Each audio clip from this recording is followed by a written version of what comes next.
Directorate general of nursing and midwifery. Nursing ও midwifery অধিদপ্তরের জন্য dgnm.nice.gov.bd ওয়েবসাইটে প্রবেশ করতে হবে। ওয়েবসাইটের হোম পেজ থেকে নার্সিং ও মিডওয়াইফারি অধিদপ্তর সম্পর্কে জেনে নিতে পারবেন। এক নজরে আপনি দেখে নিতে পারবেন উক্ত অধিদপ্তরের সাথে কয়টি দেশ এবং কতগুলো নিয়োগকারী প্রতিষ্ঠান নিযুক্ত আছে। এছাড়া কতজন ব্যক্তি নিবন্ধন করেছেন এবং কতগুলো পদে চাকরির বিজ্ঞপ্তি দেওয়া হয়েছে সেগুলোও দেখা যাবে। সার্কুলার নির্বাচন করলে আপনার কাছ থেকে জানতে চাওয়া হবে আপনি ডিজিএনএম কর্তৃক যাচাইকৃত কিনা।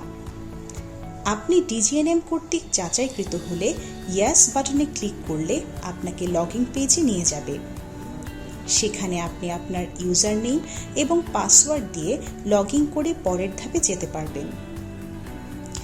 আর যদি আপনি ডিজিএনএম কর্তৃক যাচাইকৃত না হয়ে থাকেন কিংবা রেজিস্টার না করে থাকেন তাহলে নো বাটনে ক্লিক করলে আপনাকে ইয়ুথ রেজিস্ট্রেশন পেজে নিয়ে যাবে। সেখান থেকে রেজিস্ট্রেশন ফর্ম ফিল আপ করে অ্যাকাউন্ট তৈরি করে নিতে হবে।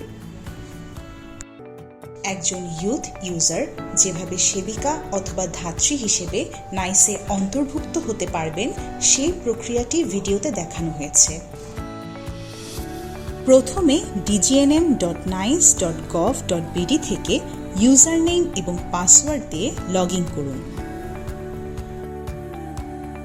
প্রোফাইল মেনু থেকে মাই প্রোফাইল অপশনে ক্লিক করুন। এরপর নার্সিং অ্যান্ড মিডওয়াইফারি প্যানেল থেকে ভেরিফাই অপশনে ক্লিক করুন। আপনার বিএনএমসি রেজিস্ট্রেশন নাম্বার এবং রেজিস্ট্রেশন টাইপ ইনপুট করে সাবমিট বাটনে প্রেস করুন। নার্স অথবা ধাত্রী হিসেবে আপনাকে ভেরিফাই করা হলে মোবাইলে SMS এর মাধ্যমে আপনাকে জানানো হবে।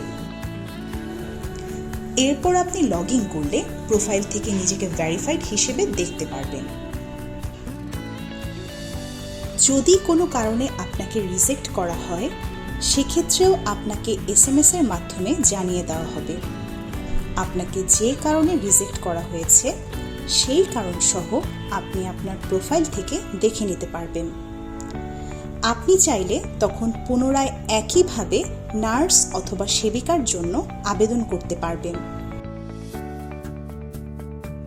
পাসওয়ার্ড পরিবর্তন করার জন্য প্রোফাইল মেনু থেকে আপডেট পাসওয়ার্ড অপশনে ক্লিক করতে হবে।